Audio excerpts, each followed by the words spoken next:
So I took some tears off my eyes and I put it on his forehead. Listening to Let Your Voice Be Heard. It's a logical fallacy, and I know that, but, as always, and maybe the rest of the panel can tell you, I play a bit of the devil's advocate because I am the lone black Republican up here. He just made a fool out of himself. I mean, you can look at Dennis Rodman and think he's making a fool out of himself. You know Barack Obama, what he was like, anti-war, government... Boy, that escalated quickly. I got to jump into a rally to save a hospital here in Brooklyn in just a minute. I stopped working on my dissertation the second my grandmother died. I am a blazing liberal who can have a Republican-leaning ideology if you give me enough beers. I got to get you that Illuminati thesaurus. Once you get that, you're going to be able to speak in the same language I can speak. Now, a white person with a criminal record is more likely to get a job than a black person without one. What? Did we just become best friends? Yep. The point of financial stability and economic justice is that you're free from confines of society and you have more freedom and to make your own choices. Just in general, people who have money tend to have more access to resources to be able to use in their defense versus people that don't have money. So you see a lot of, lower, and that's really a class issue, and race does come into play. This is Let Your Voice Be Heard, right here on WHCR 90.3 FM, the voice of Harlem.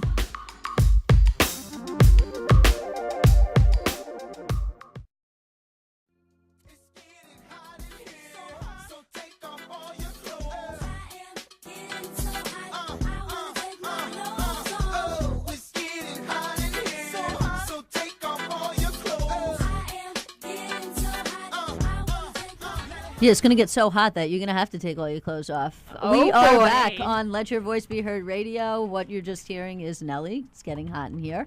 It's a good introduction into our next segment, which is about global climate change. So if you don't know, today is the People's Climate March. It's going right here in New York City. It's going on right now as we speak. It kicked off at 11:30 around Columbus Circle, and it's going to be ending on 34th and 11th about 4:30 this afternoon. So if you have nothing else to do when our show ends, you should get to the march. After the show. If you're at the march, you should definitely give us a call during this segment. We would love to hear from you, but I realize a lot of people, it's going to be hard to listen to our show while they're at the march. So totally understand that. So why a climate march?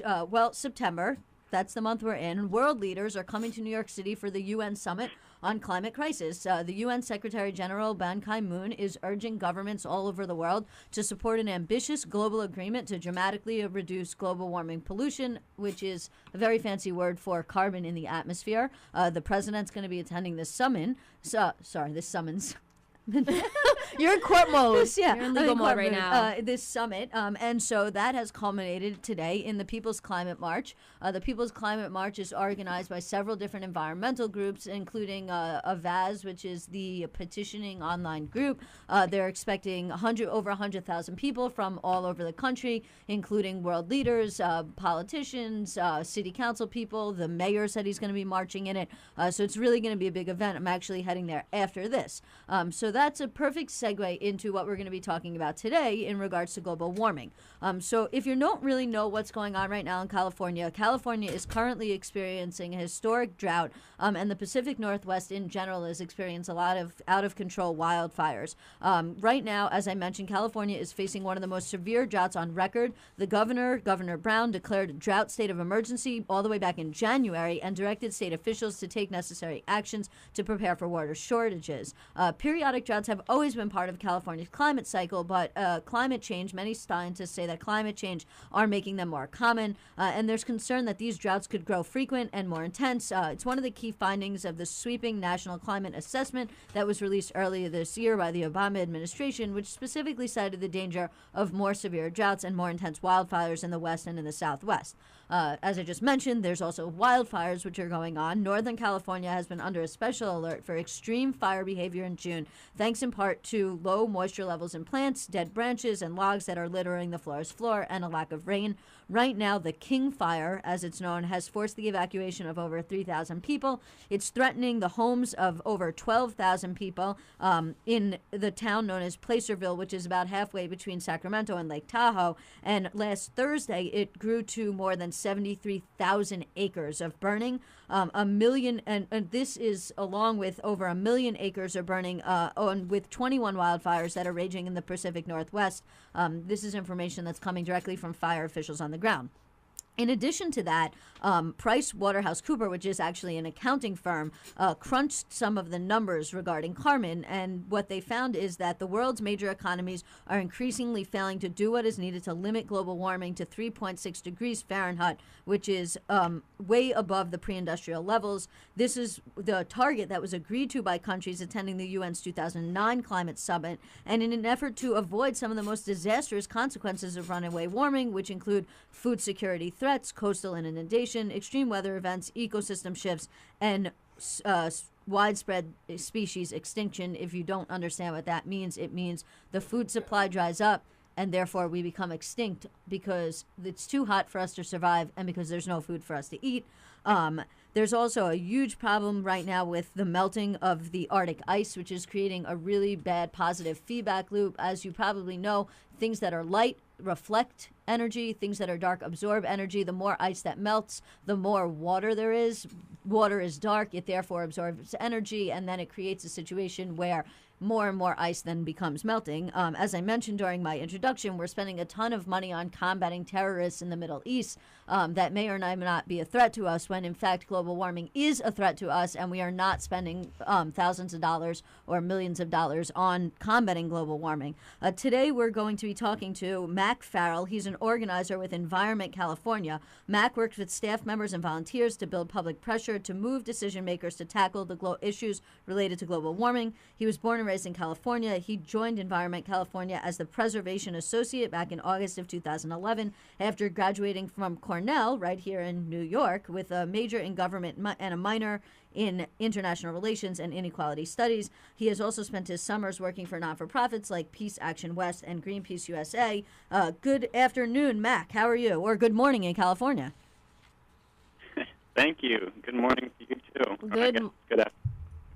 Yes, good morning, Mac. So, Mac, what's going on in California and the Pacific Northwest? Can you elaborate on my introduction? And are these things, in fact, due to climate change? Absolutely, yeah. And you really laid it out, a lot of the details there. That was a very good backgrounder. But it's a bit of a scary time here in the Pacific Northwest. And a lot of the basically accelerating weather weirdness that we're seeing here, largely can be linked to climate change. And so, of course, we have the record drought here in California, which we've been suffering through for a number of years at this point, and the governor has called on all of us to start reducing our water usage by about 20%, which we frankly are going to have to start doing more and more to do. And then just over the last couple of days, the King Fire and a number of wildfires across the state have basically been spreading at a record rate because our forests, our Sierra Nevadas, are so dry during this time of drought, but also just during this time of increasing temperatures and increasing dryness as a result of climate change, basically creeping forward all across the world. But that's the effects that we feel here in California, whereas you guys get the hurricanes and all that sort of thing.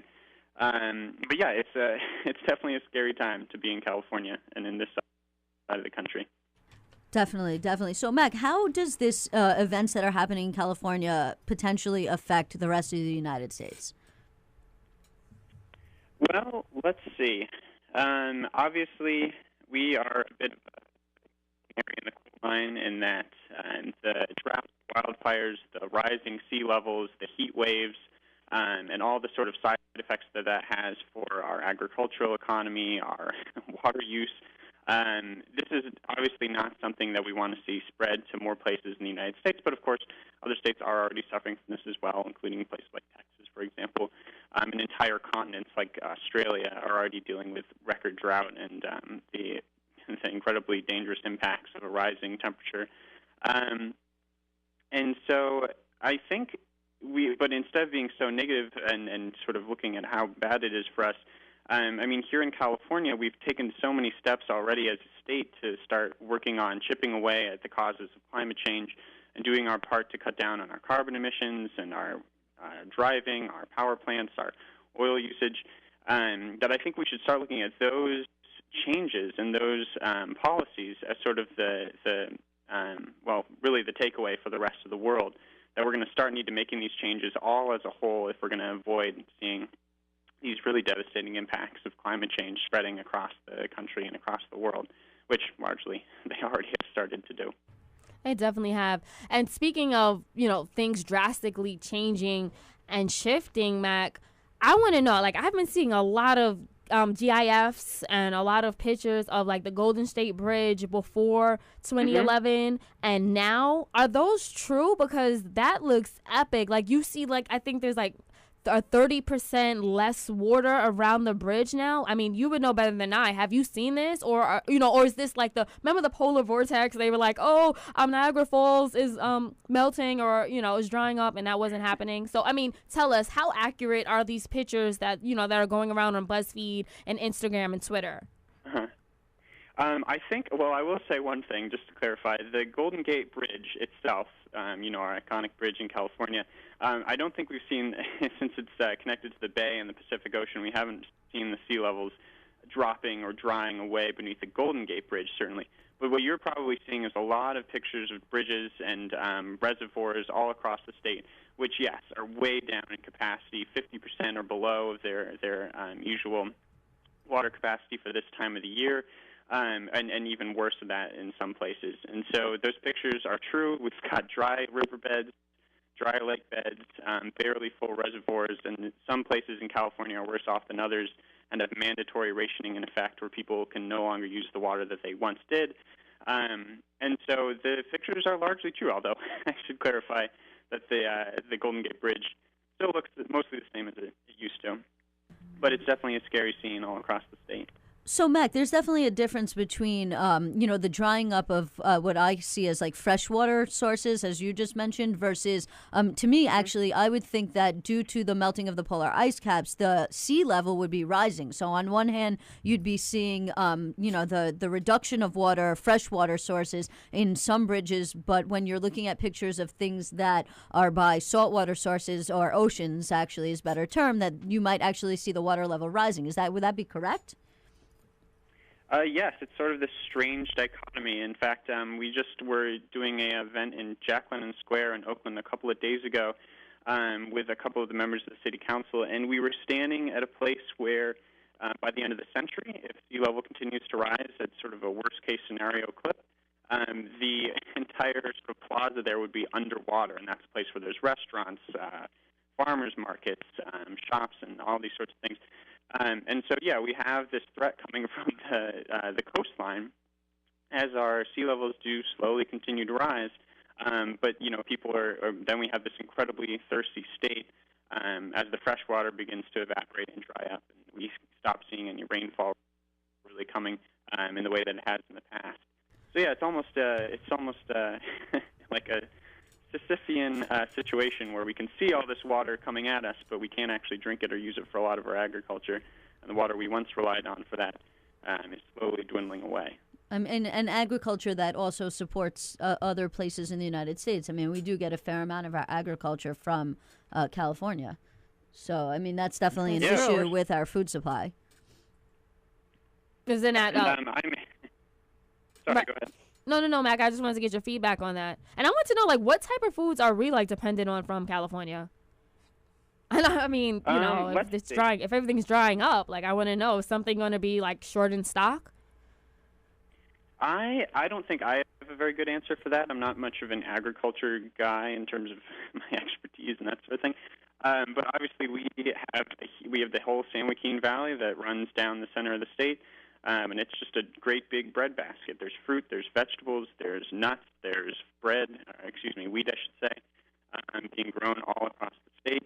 And yeah, farmers are starting to get very concerned about what it's going to mean when they don't have the water resources to water these crops. And they're already starting to see losses. I think I've heard it in the billions of agriculture not being actually harvested, not even being grown in the first place, and just massive swaths of land being left fallow because there's not even the water to actually grow the crops that they would normally use them for. And so I'm not an agriculture expert, but there's certainly a lot of different crops in this state that it seems like will be at risk if the agricultural industry keeps going the way it's going. So I know I mentioned during my intro that there has been periodic droughts. That's always sort of been part of California's climate cycle, and that generally speaking, from what I understand, California is a fairly dry fairly dry state. I was reading an article earlier in the week, and according to a guy named Malcolm North, he's a forest ecologist at the University of California, Davis, and he's with the Forest Service Pacific Southwest Research Station, and he said, quote unquote, it's not clear whether global warming will translate into more or less precipitation in California. Do you agree with that statement, or what do you make of that statement? Yeah, I actually saw that quote as well, and since I'm not a meteorologist, I hesitate to give a final answer on any of those things. But yeah, it's hard for me to imagine as a Californian that if global warming continues and it keeps getting warmer and we keep seeing these longer, drier summers, that there's going to be more rainfall in California. At least that's not what we're seeing now. It rained maybe 2 days ago for a couple of hours for the first time in months, as far as I can remember. And so, yeah, there's a lot of sort of confusion or study still going on about the direct link between climate change and how, I guess, the weather is going to act. But what I'm seeing is almost across the board, it seems like there's universal agreement that if climate change continues to accelerate, we're going to see more drought. The National Climate Assessment you were mentioning earlier seems to conclude that. And then even just looking at articles in major newspapers, even the USA Today, after polling a bunch of different scientists, basically seem to conclude that global warming is going to be a big contributor to any sort of mega drought or long time or continued dryness that we see here in California, as opposed to the other way around. So I would say, without 100% certainty, that it seems like it seems like accelerating climate change is going to leave us with more and more drought.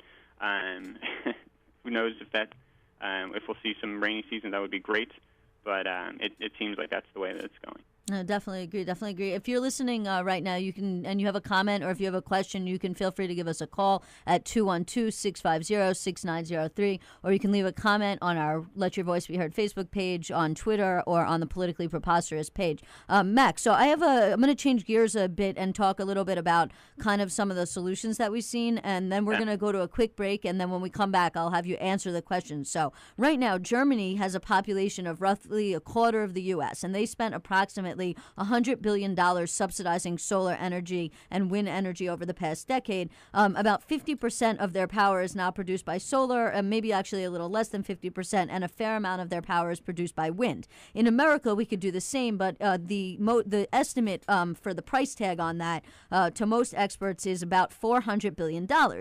So that may seem worth it to many of us to pay, and many of us may be willing to spend that $400 billion or so in order to reduce our carbon output using solar or wind energy. However, on the other hand, we see countries like China and India that are expected to double their carbon output over the next 10 years, and they're really not doing anything about it. So for all that America can do, we have to contend with other countries that don't seem to care about this type of pollution. And in that sense, does it make it such that, we shouldn't, is it worth it for us to spend this kind of money, especially taxpayer money, to combat this problem in America if other countries aren't going to take initiative? So I'm going to give you a few minutes to think about the answer to that. We're going to go to a quick break, and when we come back, we'll get your input on that question. Yes, so we're here again. If you're just tuning in now, we're with Mac Farrell. He's an organizer with Environment California. And right before we went to break, I asked him whether it was worth it for the United States to spend a ton of money on alternative energy sources when other countries like China and India are expected to double their carbon output over the next 10 years. And will their carbon output negate any efforts we make here to combat this problem? Mac? Yeah, I would say it's definitely worth it. I mean, here in, for example, our power plants, the electricity generators all across the country, if you just took them all together and made them their own country, our power plants in the U.S. would be the third largest emitter of carbon pollution. Wondering, well, how do you shift from fossil fuels to renewables? You can look at, countries like Germany. You can look at states like California, which is one of the world's largest economies. And sure enough, years ago, we passed the Global Warming Solutions Act, and we capped carbon emissions on all of our power plants, our auto industry, and our oil industry And that's been working very well. We've been slowly reducing our carbon emissions, and we are working to get them way below, basically way back down to 1990s levels over the course of the next few decades. And so the solutions are certainly there. But I frankly think the United States has to put them into play to show other countries that it can be done, and so that we have credibility going into these climate summits like the one you'll see in New York City at the UN building on the 23rd, and even about a year from now in Paris in 2015. Definitely. It's interesting. That leads me right into my last question for you, because you had touched on some of the solutions to deal with this issue. And, interestingly enough, as you sort of skimmed around, California has a large economy and a continuously growing economy. And a lot of the what I'll call conservative fears about passing legislation is that when you try and legislate some of these things, that businesses are going to want to leave the region and go to places where there's less regulation. But I don't think necessarily you're seeing that on a large scale in California. In fact, from what I understand, the economy in California continues to grow. But on that note, I'll come to my last question before I do my closing, which is the Intergovernmental Panel on Climate Change, which is the IPCC, and others, has estimated that global emissions will need to peak around 2020 to meet the 3.6 degree Fahrenheit budget. That means that emissions from developed countries will need to be consistently falling, and emissions from major developing countries will also need to start to decline from 2020 onwards. G20 nations, for example, will need to cut their annual energy-related emissions by 1/3 by 2030 and by just over half by 2050. The pressure will definitely be on world governments to come up with solutions to this enormous challenge. I know we just touched upon some renewable energies, but I was hoping that you could just spend about 2 to 3 minutes discussing some of the solutions that we can use to deal with this problem that have already been implemented in California that may be able to be implemented on a larger scale. Yeah, absolutely. I mean, one of the things, we have all these renewable energies from solar power to wind power to geothermal. And, of course, those have been tried and true and proven to work in countries, even not particularly sunny places like Germany. And those technologies are continuing to develop. But like here in California, one of our largest contributors to climate change is actually our car travel, our automobiles. And one of the things we're doing, for example, is a bill just passed the legislature, which was authored by our pretty great incoming Senate President, Kevin De Leon. And that is going to work to get incentive programs in place to get 1 million electric vehicles on California's roads by 2020. And so one of the big things we can do in addition to changing the way we do energy is also the way we do transport. And if our energy is coming from renewables and we can plug that directly into the way that we power our cars and our trucks, that's going to take a big shift. It's going to take infrastructure. It's going to take planning. It's going to take these policies passing in the first place. But that's another good thing that we need to make a part of the equation, especially in states like California where cars contribute to so much of our climate contribution. But nationwide, we have to make some great big changes very quickly. But obviously that's what everyone's marching for in New York. And we've seen studies come out from Cornell University, for example, saying that the state of California could power itself almost entirely on renewable energy over the next couple of decades. And so we need to take that and run with it.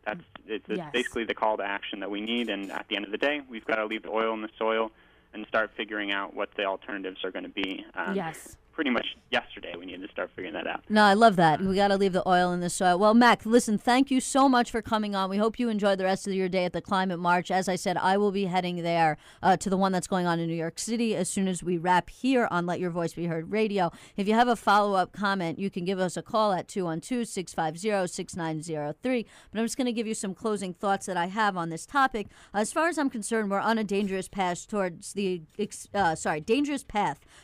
eventual extinction of the human race due to this runaway greenhouse effect and global climate change. As far as I'm concerned, the longer we wait, the more likely it is that our actions are going to be too late to have any effect, which is better known as too little, too late. We are already experiencing widespread drought, wildfires. The effects are being seen on our food supply. We're having extreme weather like Hurricane Sandy, mass migration of animals, the melting of the polar ice cap, which is leading to a positive feedback loop, as I mentioned earlier, and many, many other things that are related to our changing climate and the increased output of carbon in our atmosphere. As far as I can tell, and as most scientists scientists, 97% of scientists, from what I understand, think that this is only going to get worse. In my opinion, climate change is much more serious and much more scary than a terrorist attack, yet we spend lots and lots of money fighting terrorists and fighting groups like ISIS. Meanwhile, we are on this very dangerous path towards extinction because of what is a very known cause, something we've known about for over a decade, and something that we've actually known how to fix for over a century. The way I see it, we have two options. We can sit back, we can ignore science, and we can wait to do something until it's too late, in which point we go to act and our actions will have no effects, or we can act now to reduce carbon so that if it turns out that science is right, we are prepared. And even if it turns out that all of these climate deniers are correct, which I don't believe they are, I think that they're on the wrong side of science and the wrong side of history, but on the slight chance that it turns out they are in fact correct, such as life, because reducing our carbon output will still have a positive effect on our planet, just like reducing the number of calories in your diet will have a positive effect on your lifestyle. If this climate trend continues in less than 100 years, and maybe even sooner, the Earth will become more like Venus, and unfortunately, it will mean that we will all be dead due to a mass extinction. Our bodies will not be able to function when temperature rises too high, and they will definitely not be able to function when the food supply dwindles down to none.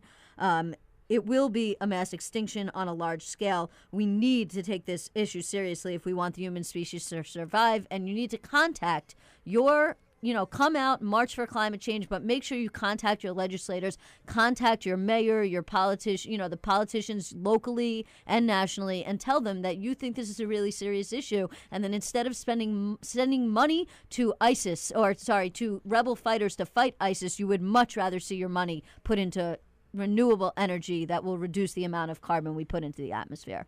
Thank you for that. And on that note, we're going to take a quick break. But when we come back, we're coming back to the Dreamer and Doer series right here on Let Your Voice Be Heard.